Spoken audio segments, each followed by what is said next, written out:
Well, ladies and gentlemen, I must thank you and congratulate you on being the hardy few to make it into this, which in conferences is the dead zone. I just want to say one word about the people on this panel. Saiki-san and Uval were my counterparts. I cannot say the same of Lieutenant General Sir Thomas Beckett because I'm only a captain. But I'm very pleased to have you here. Since this is the last zone, and since it's such a distinguished panel, we have given them a very simple task, which is not to predict, but to say what they think the Middle East will be in a year ahead, or in the year ahead. And this, mind you, is very simple because in the Middle East, generally speaking, next week is the long run. Right? But without any further ado, what I have told them, and they have kindly agreed, is we'll start with each giving a 10-minute initial presentation. Then each will respond to each other's presentations. And then I may have a few questions or not, and then we open the floor to questions. All right, so Saiki-san. Okay, thank you very much. Thank you. I'm very delighted to be able to take part in this very important conference. First time for me to attend this conference. And thank you very much for invitation to both MEI and Ambassador Bela Harikoskin, who is a good friend of mine. I have been listening to all these presentations and discussions since this morning, and I don't know if I can say something more meaningful and value added to what my previous speakers said, but let me try to offer my own views and share them with you from a slightly different angle when we discuss our main theme. First of all, well, actually, I would like to say three things as sub-themes. One is where the world is now, and I also want to talk about the direction in which the world is heading now. This is the first sub-theme, which is related to the, of course, the region we're discussing now. The second sub-theme, which I would like to touch upon, is about the lessons of the ongoing war in Ukraine. Of course, every country in the region, in the Middle East, is affected by the ongoing war. Of course, my country is also greatly affected, influenced by the war. And third is about what we will see in the year ahead in the world, and more specifically in the Middle East. So let me start from the very first theme. I think everybody will agree with me that the post-Cold War era is over. The post-Cold War era means the era which lasted for about 30 years after the collapse of the Soviet Union. We hope that the era will last a little longer, but that is not the case. So we are now standing at the, so to speak, a turning point in history. In which direction are we heading? Peace, stability, prosperity, or war, instability, destruction, or other avenues. And we're seeking to create a new world order. But can we do that? What do you mean by a new world order? We know that there are a small number of so-called major powers and many regional medium-sized powers.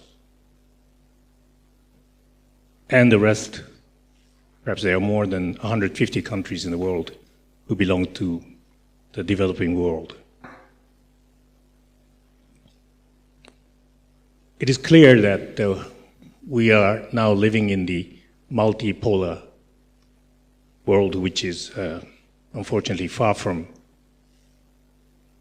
being stable. You know, the United Nations, with a membership of, 200 now?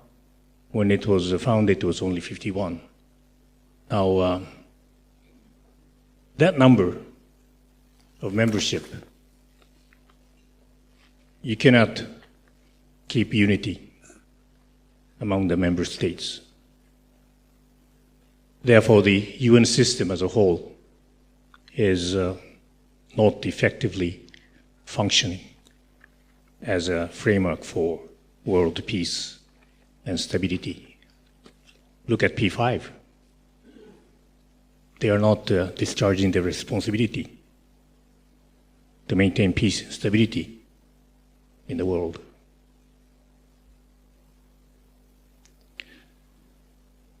So under these circumstances, each and every country seeks as its top priority how to ensure its own security, namely energy security, food security, territorial security, and many others.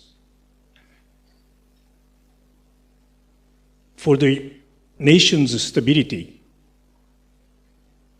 for its people's economic prosperity and happiness, every government is responsible to secure them. That's why they are desperately struggling every day. Look at Saudi Arabia. Look at Iran. Look at Israel and other Arab countries. What are they doing?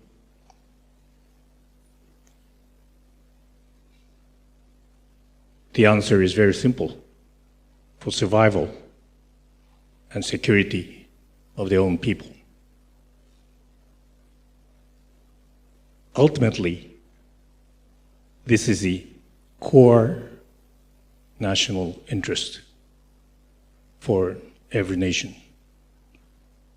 You will tie hands with your adversaries if necessary, with your enemies, for the sake of your national interest, not out of friendship, as my previous speaker was saying in the previous session. That's about the first sub-theme, which I wanted to touch upon. Now, the second sub-theme is about the lessons of the war in Ukraine. The war is not over yet. It may last for some more years. So the lessons we can draw for now. Number one is no one will come and fight with you and for you, not even your allies, unless you stand up yourself and fight back against aggressors. Why we're supporting Ukraine? Because they are standing up and fighting against invaders. I'm saying this when I imagine the situation that could possibly happen in the region where Japan belongs. Lesson number two. The Russian invasion of Ukraine was kind of a wake-up call for the rest of the world to seriously think about what we should be doing so that we don't get invaded by neighbors.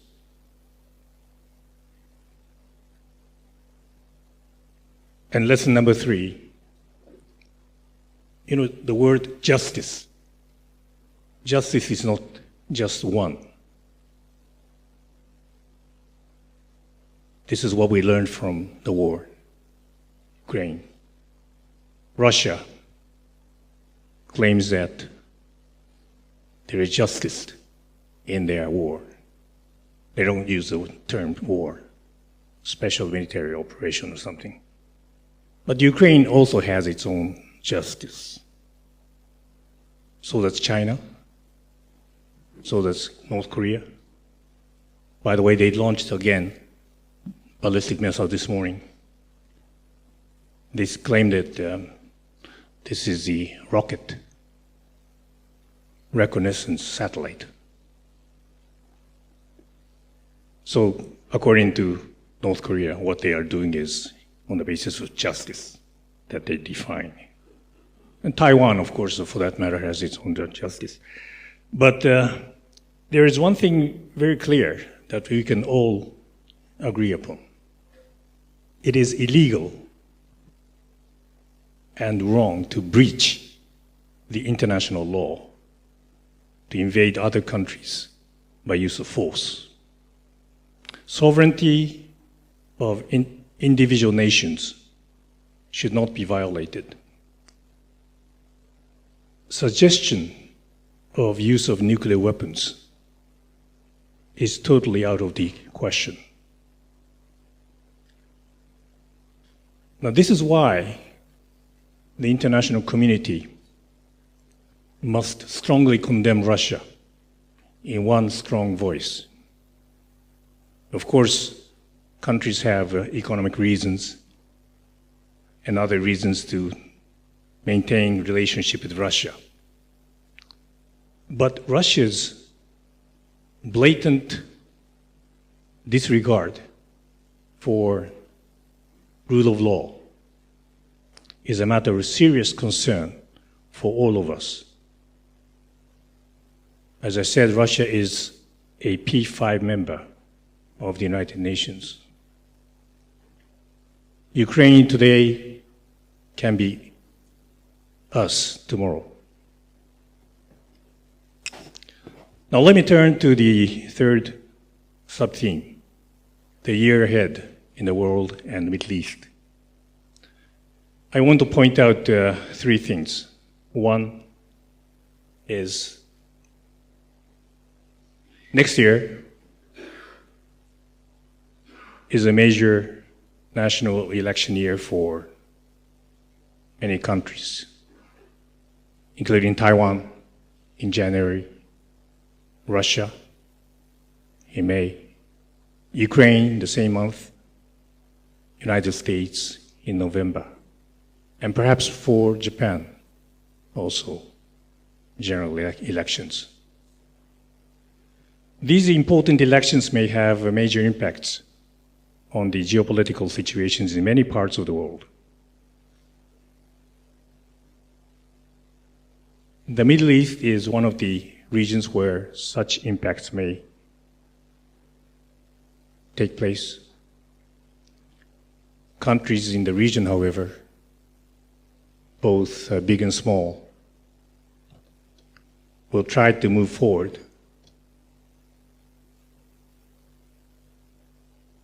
regardless of the elections taking place in the major power.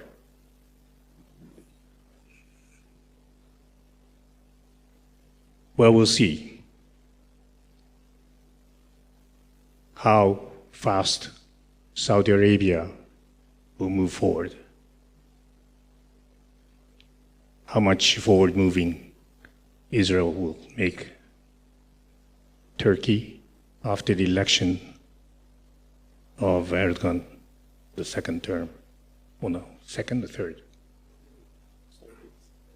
Turkish president. Third, okay. Well, he was prime minister, but anyway. And Iran. All these countries have their own reasons to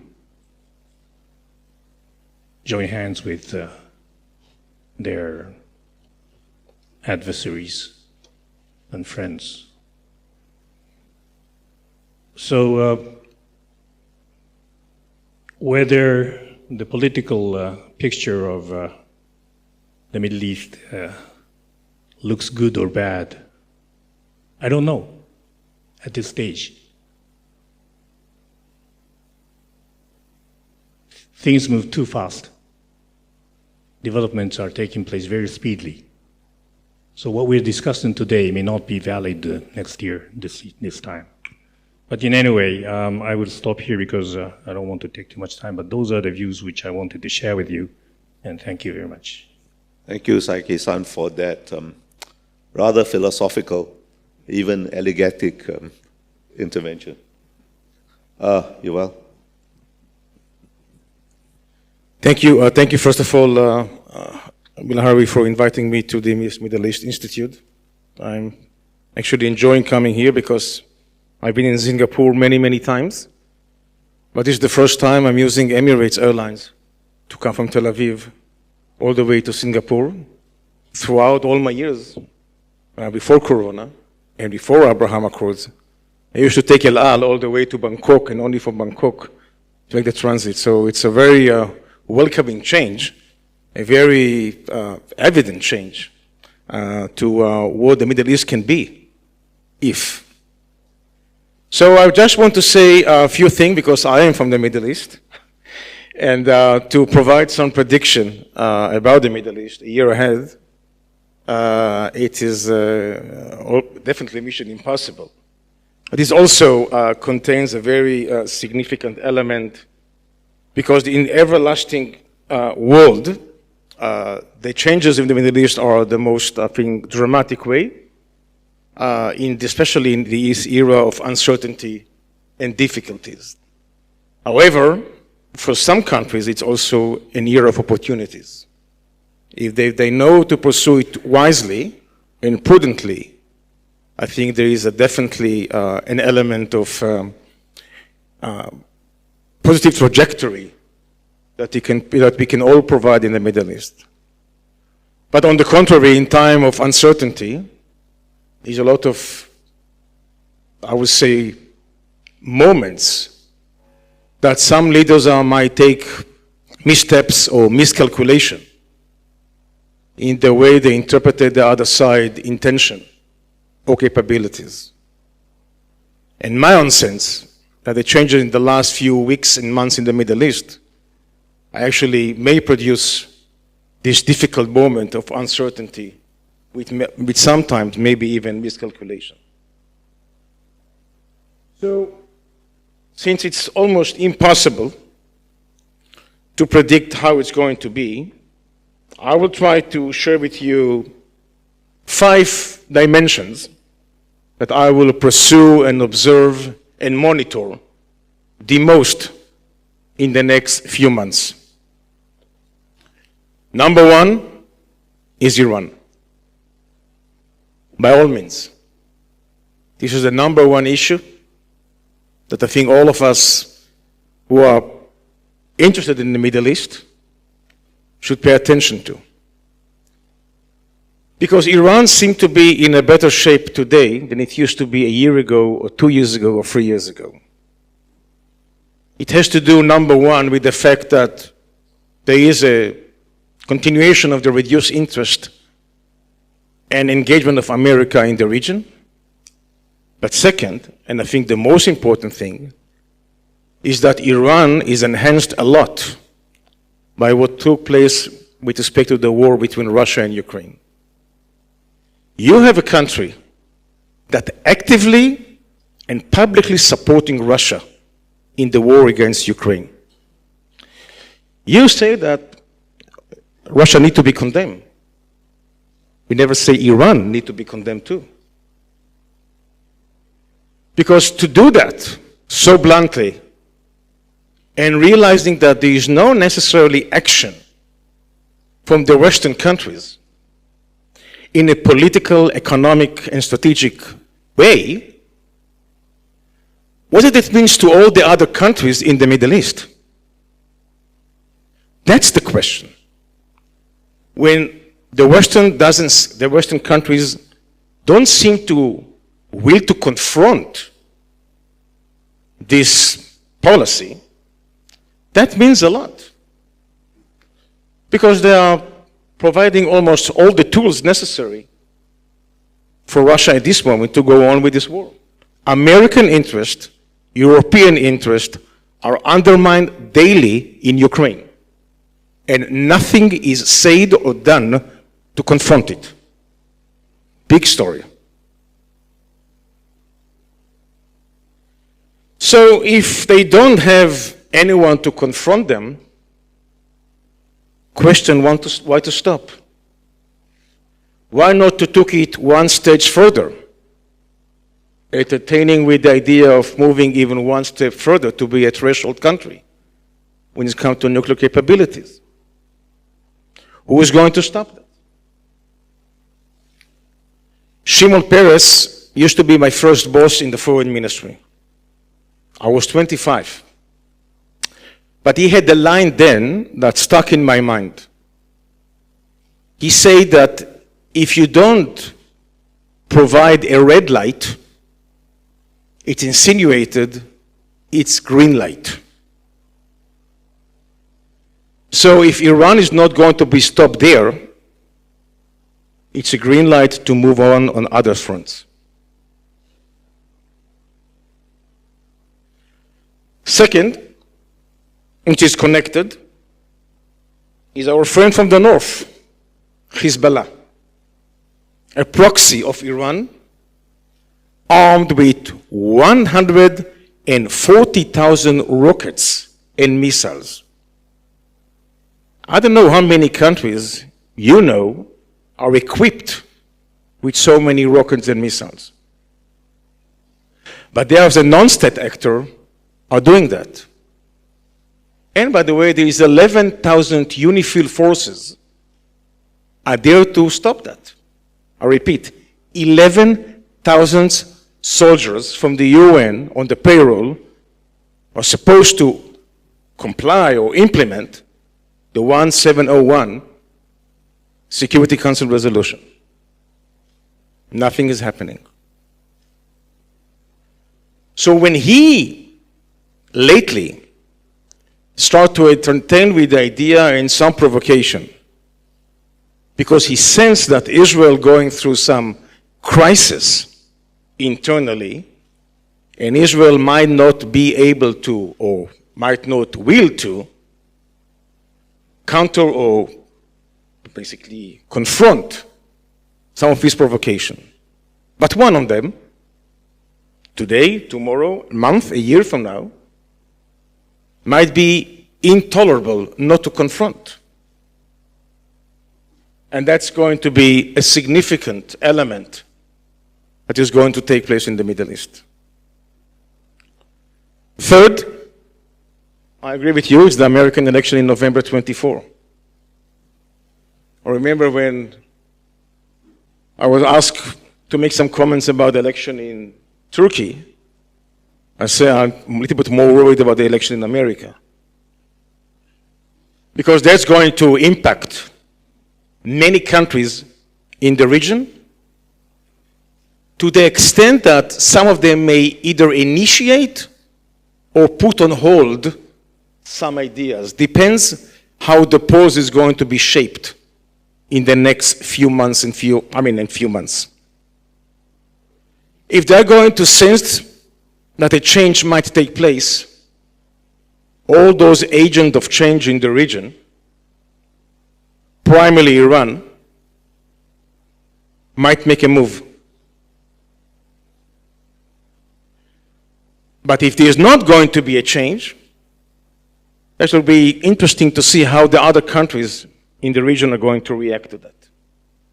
But the American election, the cloud of the American election, in November 24, you can already sense it has its own impact on the region. Fourth is Saudi Arabia. I found myself too often defending Saudi's point of view with respect to some of the elements of their own foreign policy. But to see Saudis taking the front car of the seat, and sometimes even willing to be the driver in the front seat, it's a very encouraging.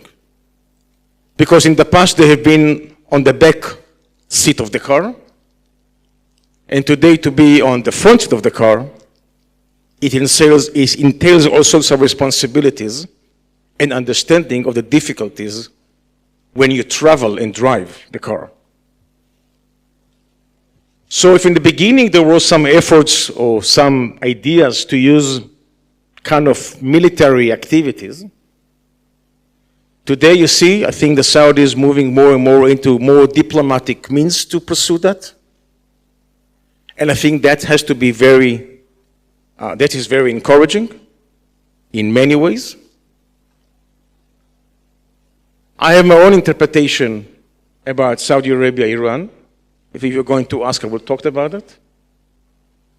But I think that the basic mistrust between Saudi Arabia and Iran is definitely there. It's not going to disappear. I'm just going to say one line, which is giving all what we talked already about the changes and the lack of activism and engagement from few sides. The Saudis and others are asking one question. Why to be number 3 on the menu of Iran when I can be number 11 on the menu? So we can reduce the tension. And it's done in a diplomatic way. Go ahead. And we need to welcome these kinds of elements because it's bring a little bit of stability and de-escalation. For how long? We don't know. But for the time being, it's an interesting move.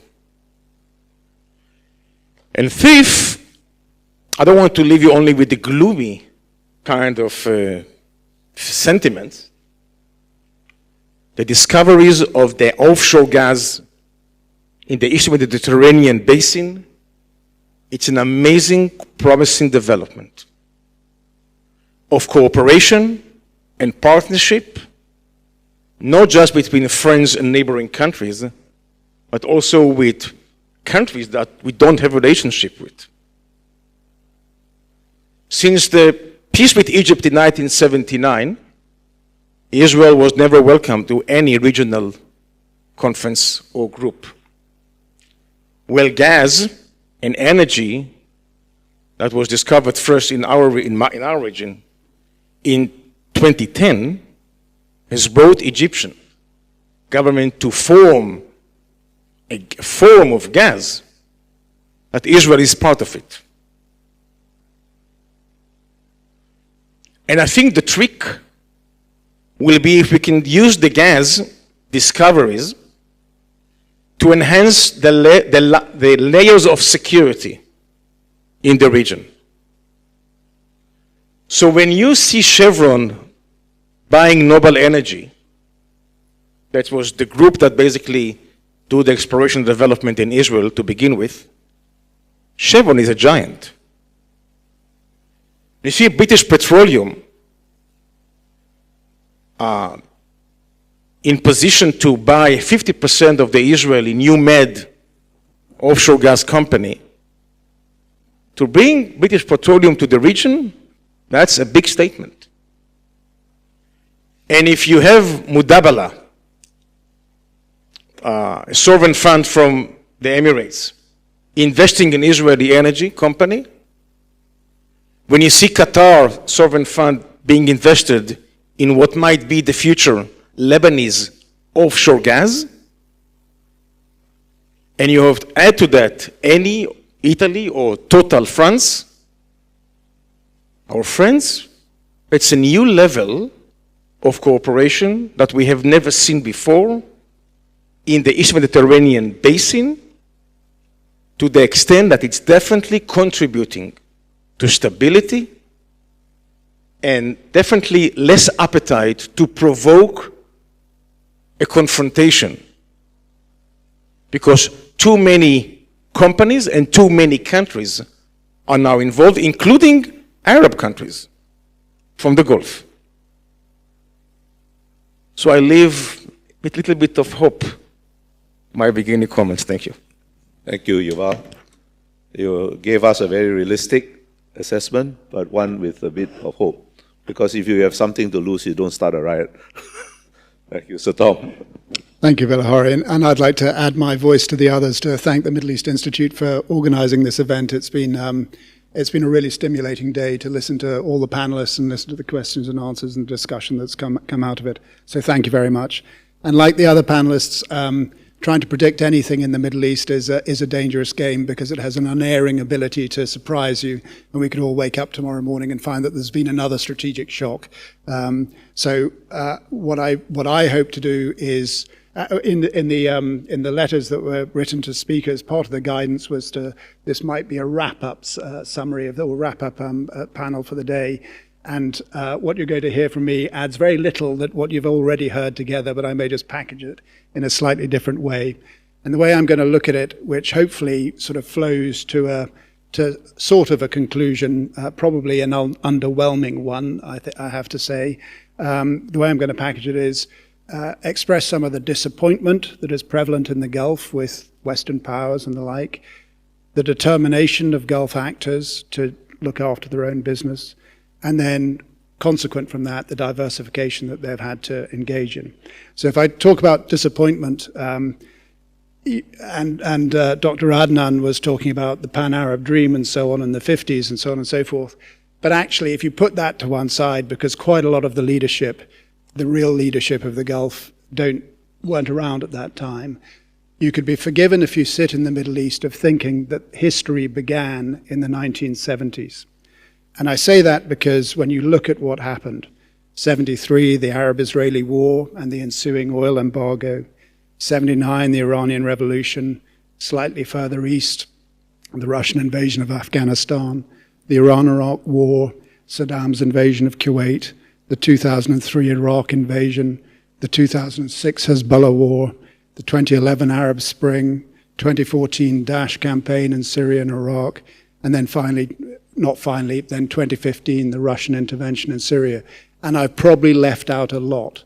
But you could see why, if you're sitting in the Middle East and you believe that you're a region upon which global development has been supported through your export of your commodities, and yet you have such intractable problems that you are deserving perpetual interest from your security guarantors. The reality, of course, is that there are, in my view, three principal regions of strategic importance globally. One is Europe, one is the Middle East, and one is Asia. And almost with no forewarning for those in the Middle East, during the Obama administration, America said it was going to pivot to Asia. And it had hoped to be able to do that. And quite a lot of the Western powers who don't have the same capacity as the United States, that they would tilt to Asia because they see the threat or the challenge that might be posed by China in this part of the world to their own interests in their parts of the world. Of course, Russia's invasion of Ukraine got in the way of that because that made Europe the most important region globally today. Asia being the second because you have to sequence your interest in it, and that confirms that the Middle East is third in the priority for all of those powers, predominantly the Western powers.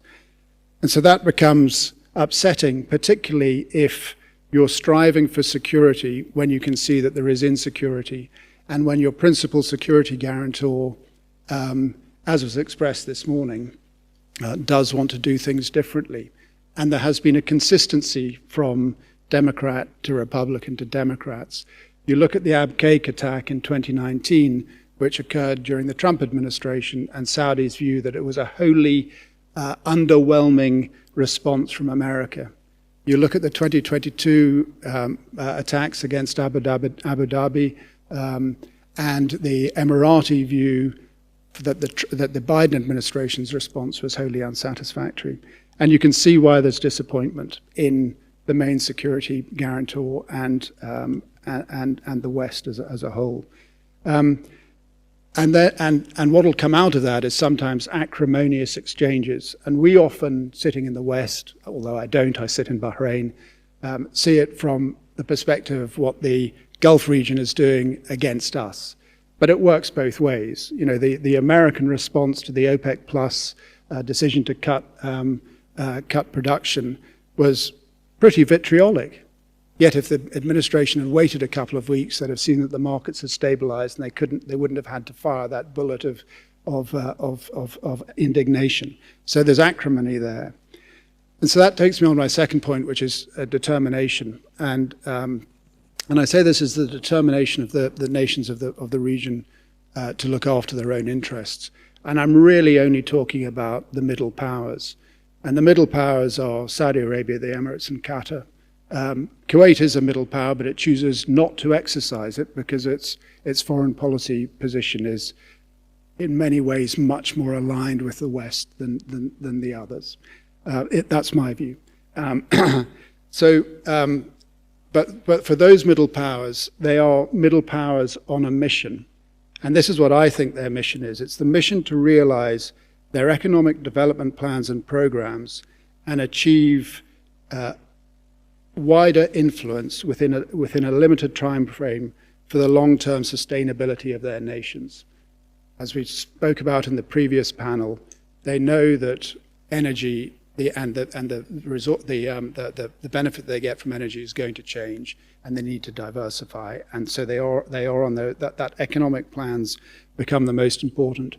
Director General of IISS in March this year at the FII conference that was held in Miami, when asked about this, said, regional leaders no longer wake up in the morning and wonder whether their policy or their activity, how it will be viewed in Washington. They worry about how it's going to affect their economic development. And that's first and foremost. And that's to be expected. That's what nation states do. The problem in the Middle East and between those three countries is that they're not united in their action. In fact, in many ways, they're competing even more so. So you can see the competition for interests in East Africa and the Horn of Africa. You can see it, and you saw it in Libya. You can see it in the way that they're dealing with Iran. You can see it in the way that they deal with Israel. And you can even see it today in how they're dealing with Yemen. And just thinking about Yemen, whatever happens with the Southern Transitional Council, if Yemen splits into two parts or stays as one, the fact remains that the Houthi will be on Saudi's border and no one else's. So that's an interesting dimension. So I'll come on to my next part with diversification. So if your mission is to develop, if your mission to develop is your paramount interest, but your region is insecure and your security guarantor is unreliable, you have no other option but to diversify strategically. And beyond the region, the two powers that you would previously have thought that you needed to diversify with were Russia and China. Over the course of the war, my estimation is that the region is recalibrating what it thinks of Russia and is beginning to reassess whether it is a power or a paper power. And I'm happy to explain some of that in questions if we get there. The IISS recently published a paper on mitigating the risk of an unconstrained nuclear Iran. It's on our website. It's freely available. And some of the key findings from that was that the region has a common perception that Iran is a source of threat and instability. And the officials and leadership that we discussed this with had three approaches to dealing with Iran: to deter, to contain, and to engage. And part of our findings also were that there continue to be differences between nations in how to deter Iran, and there are certainly no common approaches, security approaches to Iran. So deter is not being done by the Gulf Arab states. In the same way that the rest of the West, the combined efforts of the West have not been able seriously to impact on Iran's networks of influence and the benefits that they achieve from their networks, be it Hezbollah or Syria or the Houthi, nor can the region. So containing Iran is difficult. So what's left is engagement, and that's what they're doing. That's what we see now. The engagement with Tehran. The Emirates went first. Sheikh Tahnoon went to see if they could bring down the tension in the Arabian Gulf and the Arabian Sea. Saudi, with the Chinese brokered peace, was next. Qatar, interestingly, Qatar's relationship with Iran was enhanced. They were compelled to enhance their relationship because if the land border through which you import most of the foodstuffs that feed your population is closed, as it was in 2017, you've then got to find alternative sources of feeding. So you turn to Iran and you turn to Turkey. So Qatar were compelled into greater alignment with Iran, which was not the guiding motion of the sanctions. It was to try and drive a wedge between them, but the opposite happened. They've also engaged with Assad in Syria. Again, the Emirates went first, and in some of the reflection of the current tensions between Riyadh and Abu Dhabi, Assad's been invited to COP28. That'll be interesting for all of the rest of the nations who are going to go there when you've got someone as heavily sanctioned as Assad sitting in Abu Dhabi if he chooses to go. And then Saudi invited him to the Arab League. Interestingly, coming back to Qatar, the Emir quietly left, thanking the leadership of Saudi Arabia, but left before Assad made his statement to the Arab League. And they're engaging with Ankara. Ankara is between a rock and a hard place. President Erdogan's interesting economic policies have meant that the economy is tanking. So these countries are putting dollar deposits into the central bank. Ankara needs them, and they're going to his help because they want to tamp down the problems in the region. And of course, they're engaging with Israel, Abu Dhabi and Manama mainly, but behind the scenes, Saudi as well. And we shouldn't forget that in whenever it was 2020, it was President Netanyahu who revealed that there'd been a discussion in Neom between Crown Prince Mohammed bin Salman, and that ended that phase of discussion between Israel and Saudi Arabia. But it'll come back on. The question that I put to people is, will the engagement work? Is there a plan? So are they doing this by design for advantage, or is it simply a hope for stability that will allow them to do the economic development that they require? But if I was to look into next year, it seems to me that it is going to continue to be engagement of all sorts. And it's going to be interesting because the diplomatic maneuvers that go on in that engagement will tell us what happens in the year after.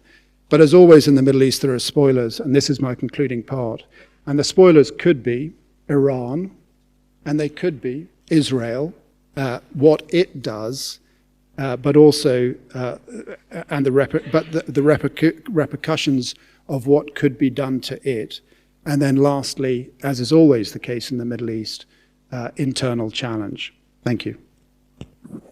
Thank you, Sir Tom. I have some comments, but I think I'll leave it. Exercise the moderator's privilege and have the last word. But I would like you all to respond to what each other has said. Or if you have some additional points, make them. This time we start with you, sir. Okay. So, Saiki-san, I absolutely agreed with quite a lot of what you said. I mean, I think the point about the New World Order, there are advocates of a multipolar world. And they want it to be multipolar according to their rules, that the rules-based order that we know, Western-dominated, imposed on the global South, et cetera, is not fit for purpose. So there needs to be new rules. But what I think is always interesting, that those advocates for multipolarity want to be the unipolar powers in their region. And I would say that about China, and I'd say it about Russia. And for Russia, it's going to be harder. The lessons of the war, I think, again, you have to be prepared. You can't outsource your national defense. And I think that is a lesson for the Middle East. You can't outsource it to the security guarantor. I thought Prime Minister Kishida at last year's Shangri-La dialogue was absolutely spot on when he said, Europe today could be Asia tomorrow. And that's another lesson from the Ukraine war. Condemning Russia, I think Fiona Hill, who used to be in the National Security system in the US, spoke recently, and she said, and this is part of why so much of the world doesn't condemn Russia, said that, and I think she's right, that the way states feel about the United States is the prism through which they judge Russia's actions in Ukraine. And I think that's correct. I think where she doesn't get it quite right, and those who've read her statements in the Middle East disagree with, is she says that Russian disinformation has got much more traction than fact in the Middle East.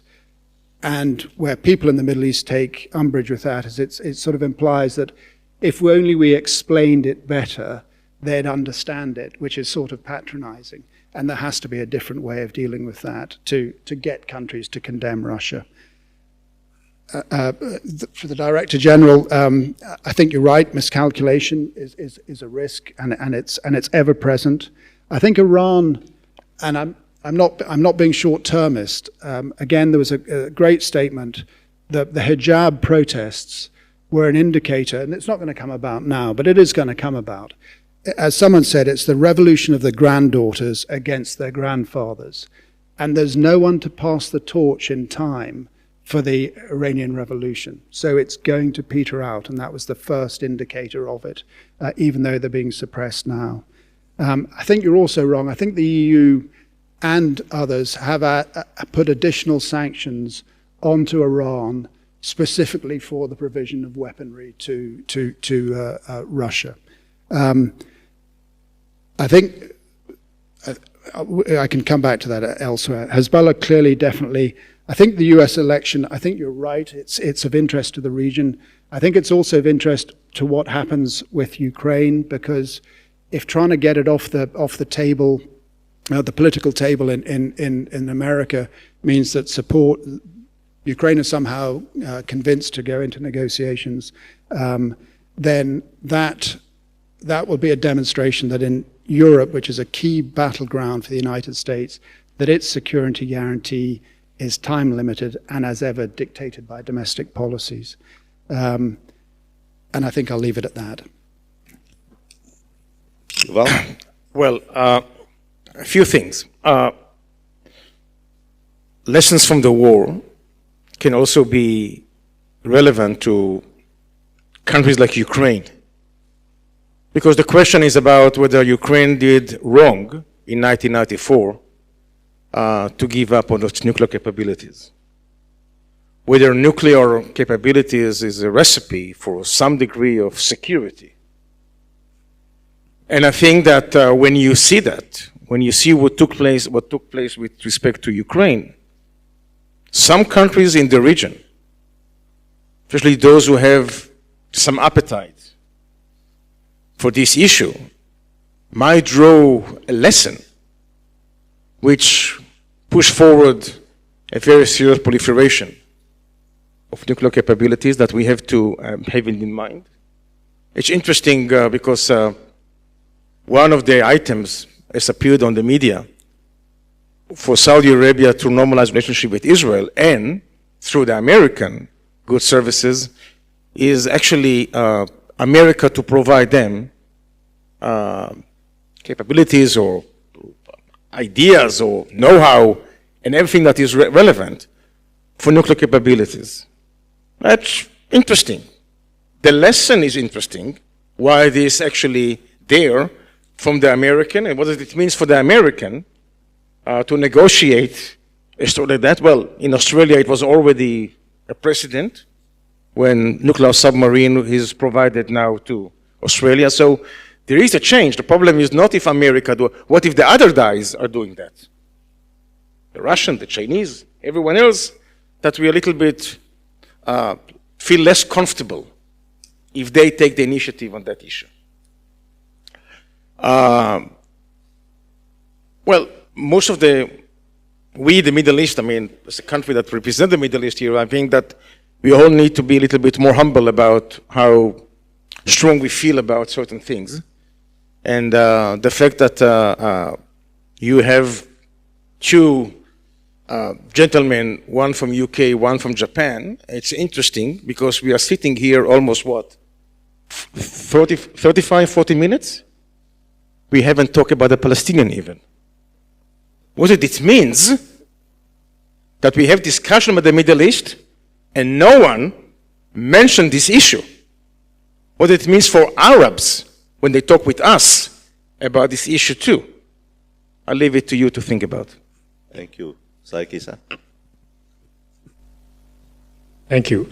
Let me just mention two things. Prime Minister Kishida of Japan, in his recent foreign policy related speeches, he is not referring to the concept of freedom or democracy. Rather, he is repeating the term rule of law. I advised him last year that usage of the terms freedom or democracy may not be very popular among the audiences throughout the world, because as someone mentioned, that this could be received as value forced by the West countries in the West, more advanced countries. But democracies have many forms. Elections in many countries have different voting systems. For that matter, of course, India is the #1 democracy in the world in terms of the population. But their election is quite different from the election in other countries, including that of Japan. So do have some respect for the different types of democracies around the world. So mentioning democracies is very important, is I think a bit too shallow. And Kishida-san is now stressing the importance of rule of law. This concept could bind the countries together, particularly at the time when Ukraine is being invaded by one of the P5 member countries. That's not one thing. Secondly, nuclear weapon.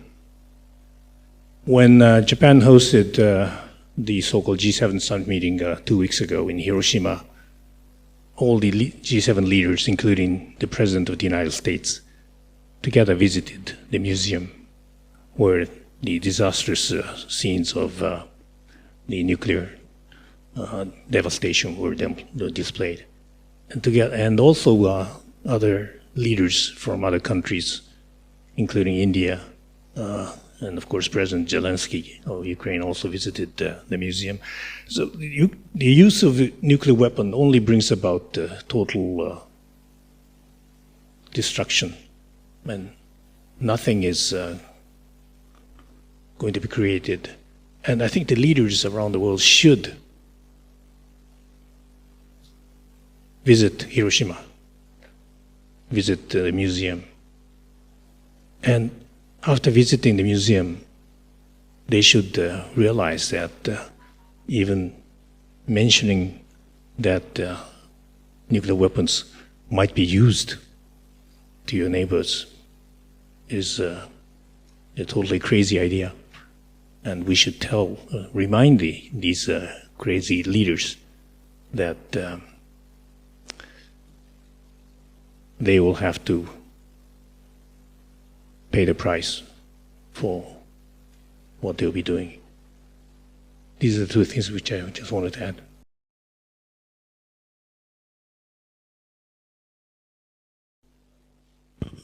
Thank you.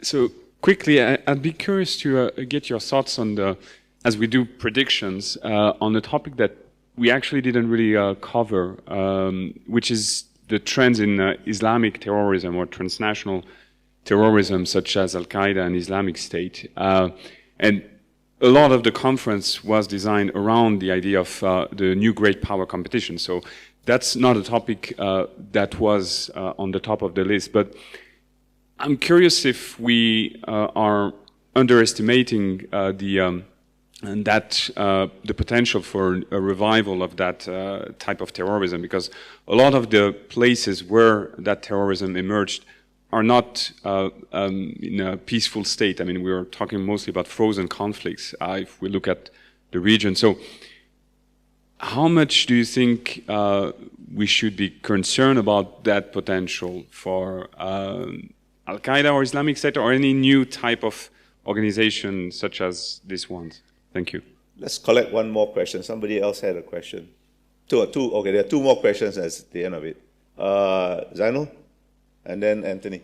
Yeah. And then we'll answer these questions, whoever wants.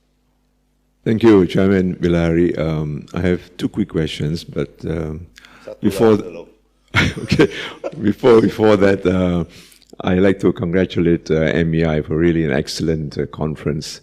I've served as a journalist for 20 years and another 15 years Ministry of Foreign Affairs, now Ambassador, non-resident to Kuwait. This is one of the best sessions I've heard about Middle East. So my question, Excellency Rotem, I'm glad you raised the question about Saudi Arabia. And I was there earlier this year attending LEAP 23 conference. And a lot of the questions which actually Mr. Bilahari raised in the opening sessions were also posed in many of my friends. A lot of question marks about Saudi Arabia, the new Saudi Arabia.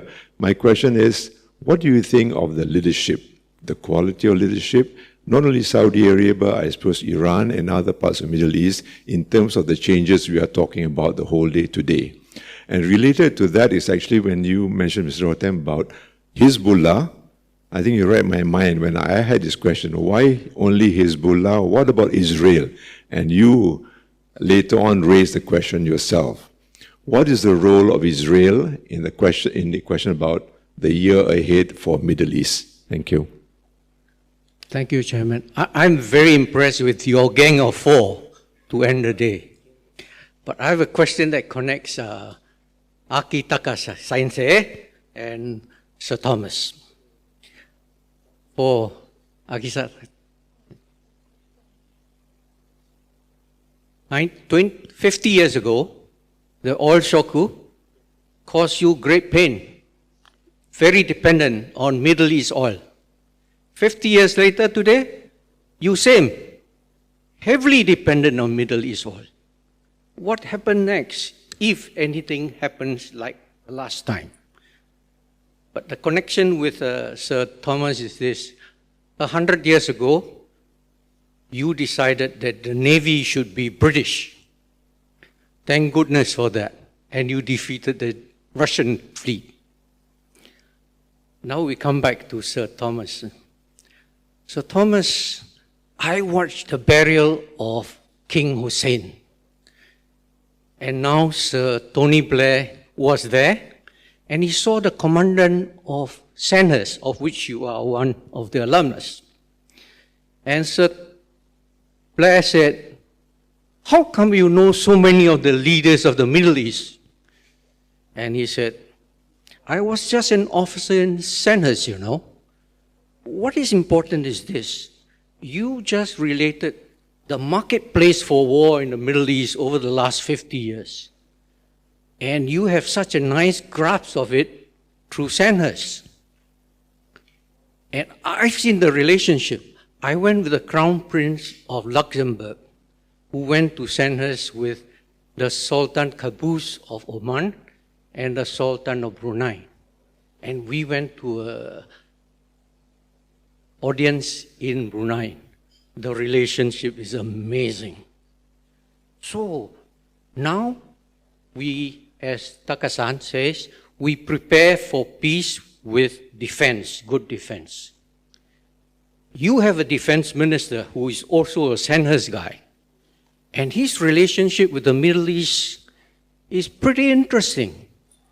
Is that factor that usually is a little hidden still a factor in your relationship in the Middle East?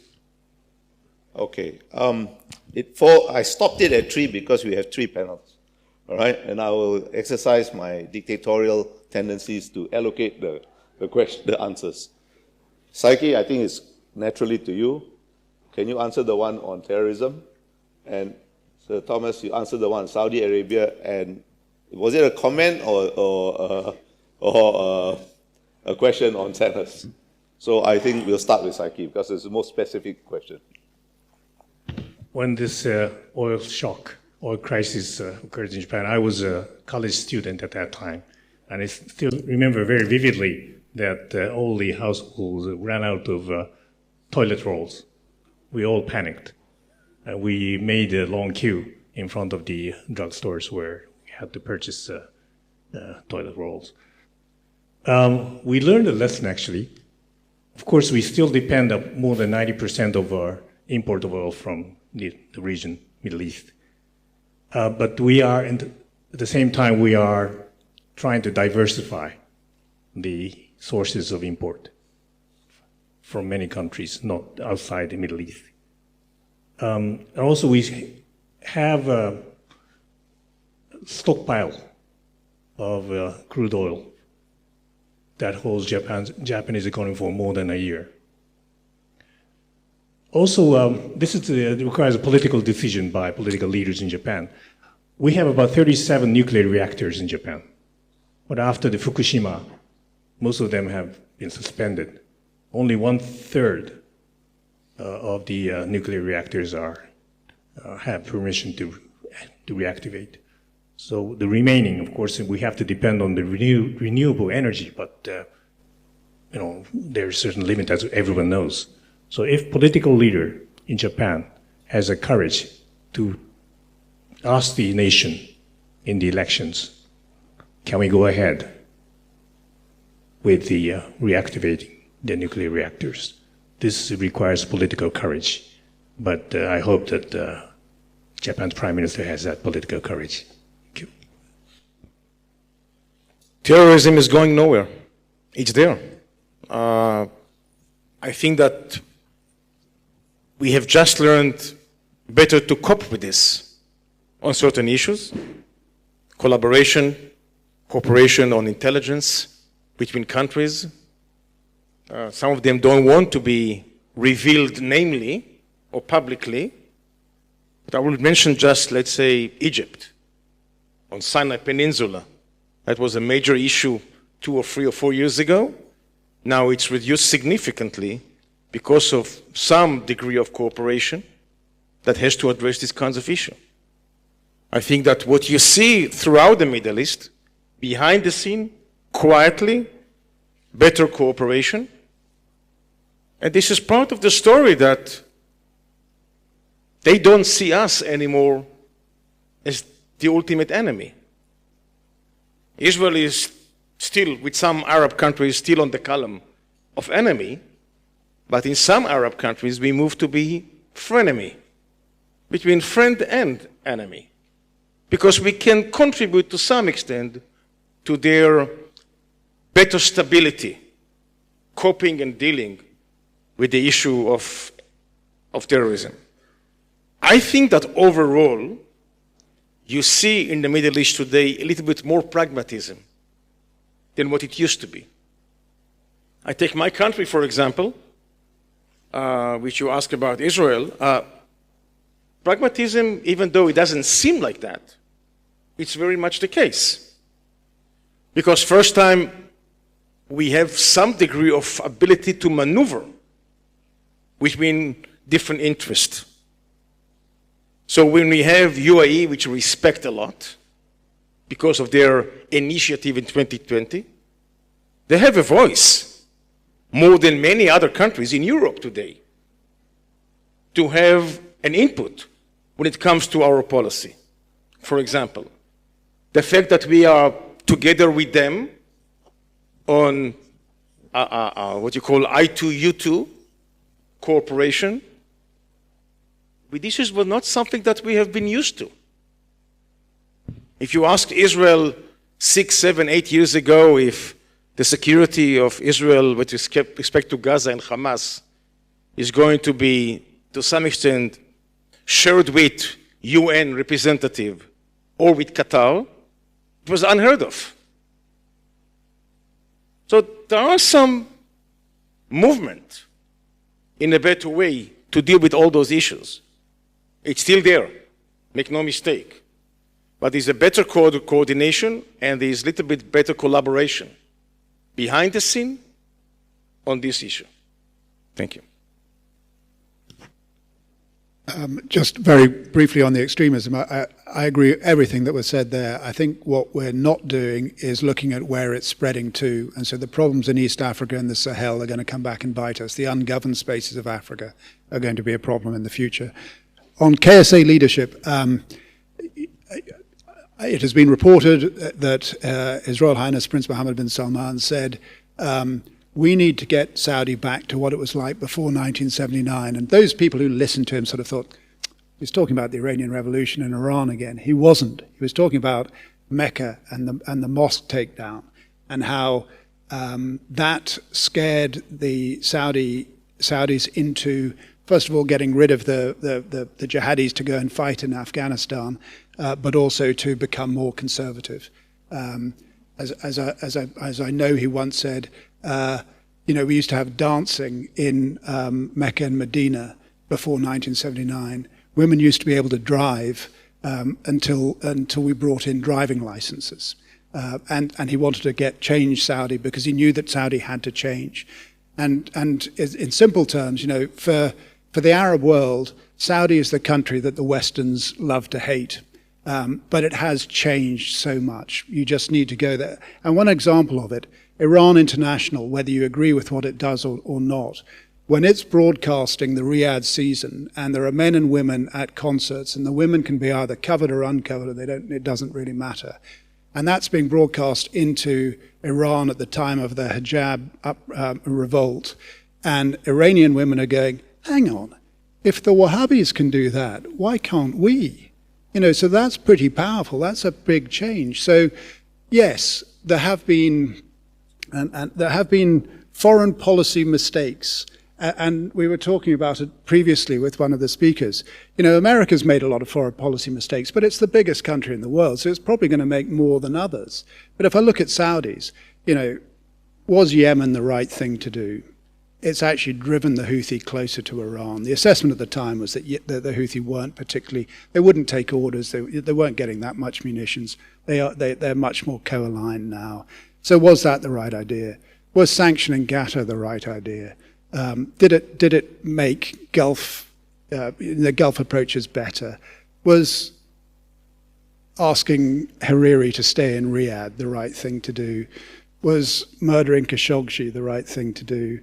Was having an oil war with Russia the right thing to do? So some of those foreign policy things have been errors. And countries make errors in their foreign policy. But what I see now is a much more concerted effort to get Saudi out and be diplomatic. You look at Faisal bin Farhan at the beginning of this year with Abu Ghait from the Arab League and with Borrell from the European Union and agreeing to set up a workshop to discuss exactly how to get some change in the Middle East peace process and supporting the EU process on that. So that's Faisal bin Farhan there. It's Faisal bin Farhan doing the deal with, after Al-Aban, doing the deal with the Chinese to sign or to agree to restore diplomatic relations. And it's the US-Saudi approach with Sudan. So maybe that's a better indicator that the lessons have been learned of some of those foreign policy mistakes and that Saudi can make a contribution. So again, Prince Mohammed bin Salman, he gets a bad press and not everything he's done is brilliant, but he knows that Saudi has to change and he's changing it at a rate of pace. And it was right this morning that the majority of young Saudis agree with him. And I remember a story, I asked, I'm sorry, do I have time for two? Please, we can. I asked a senior Saudi from the family, what about Vision 2030? Was it ever going to be achieved by 2030? And he said, look, Tommy, what you got to appreciate is that, and he gave me an example. He said, when King Faisal came, educating of women was almost non-existent. It really only happened in the elites. He said now, and remembering I was talking to him about 2015, 2016 or whatever, he said, now it would be inconceivable for even the poorest Saudi not to educate his daughter. And we're seeing the benefit of that. Young Saudi women are phenomenally well educated, and now they're in the workplace.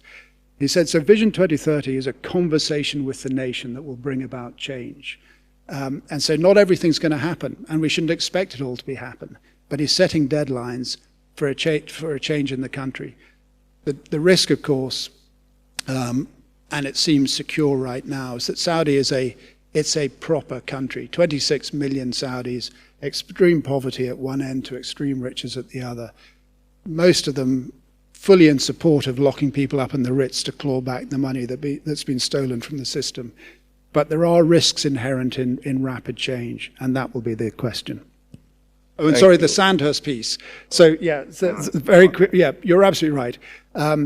Sandhurst is a pretty brutal year. I know Prince Mohammed bin Zayed did not enjoy his time there, but he's a graduate. Sheikh Tamim is a graduate.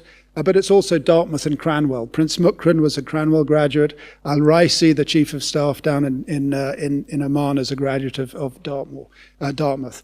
The UK doesn't use it as well as it should do. The UK has a network of people who've been through the system, been brutalized by colour sergeant instructors. Sorry?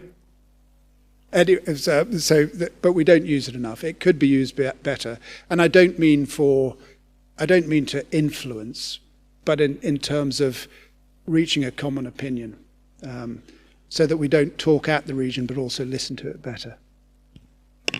Thank you all. Let me just not try to summarize this very rich discussion over the long day and this last panel, but just leave you with a thought.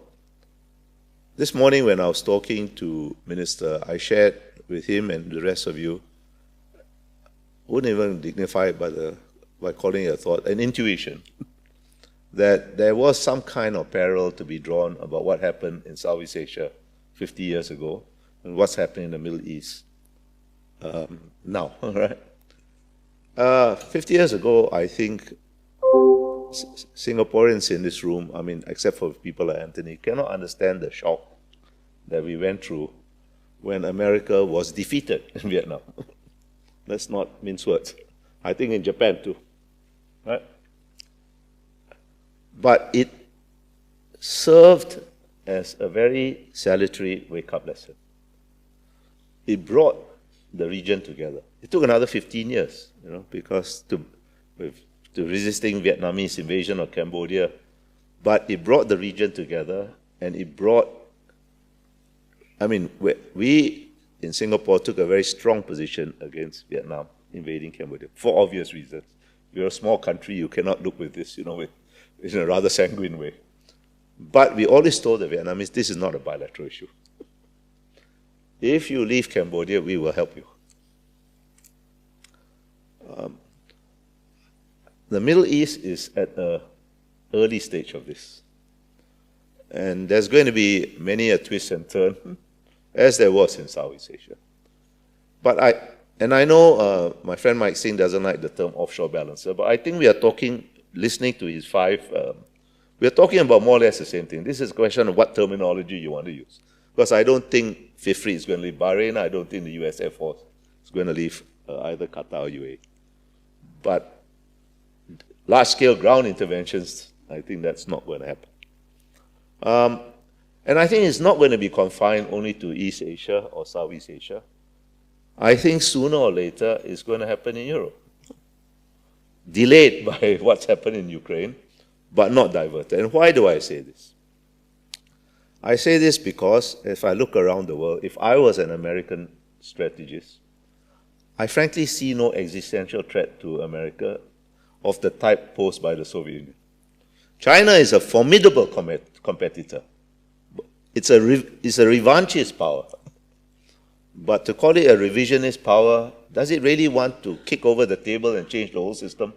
I have big doubts, even assuming that it has the capability to do so, which I also have doubts.